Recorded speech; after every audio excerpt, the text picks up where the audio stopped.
Madame Dornano. Merci Madame la Présidente. Merci également à vous, Monsieur le rapporteur, pour ce projet d'avis sur la décharge 2016 au budget général de l'Union européenne concernant les fonds européens de développement. Certains points mériteraient d'être soulignés selon moi. En effet, je ne suis pas opposée sur le principe au recours de l'appui budgétaire pour l'exécution des fonds européens de développement. Néanmoins, je partage tout à fait les inquiétudes du rapporteur concernant la pertinence de l'évaluation par la Commission des retombées de ces aides au développement, notamment pour les pays d'Afrique. La Commission doit absolument définir de manière plus claire et précise les objectifs visés par ces programmes d'aide ainsi que les critères d'appréciation adéquats pour les évaluer. Les États membres ne peuvent se contenter de déposer chaque année des millions d'euros d'argent public dans un puits sans fond. Un programme d'aide au développement appelle des résultats tangibles et mesurables concernant l'économie, la lutte contre la corruption ou encore le respect des minorités.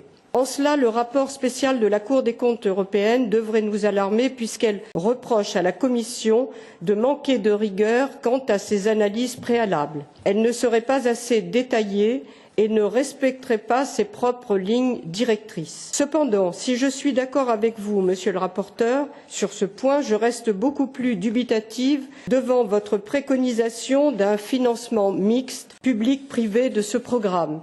S'il est vrai que le départ du Royaume-Uni va peser fortement sur l'objectif d'un 11e fonds européen de développement à 30,5 milliards d'euros, le recours au secteur privé ne me paraît pas le plus pertinent.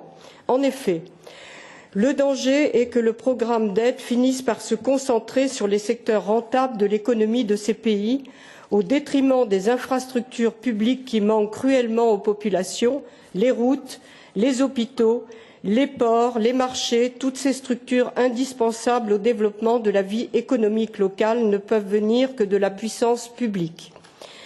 Du fait de l'ampleur des coûts dont elles font l'objet, tout d'abord, mais surtout du fait de la fonction d'intérêt public que ces infrastructures revêtent pour ces sociétés. Donc, confier le financement d'un fonds de développement, même partiellement, à des acteurs soumis à des intérêts privés, divergeant par leur même nature de l'intérêt public de ces pays en développement, me paraît une idée dangereuse, menaçant à terme la souveraineté et l'indépendance de leurs États.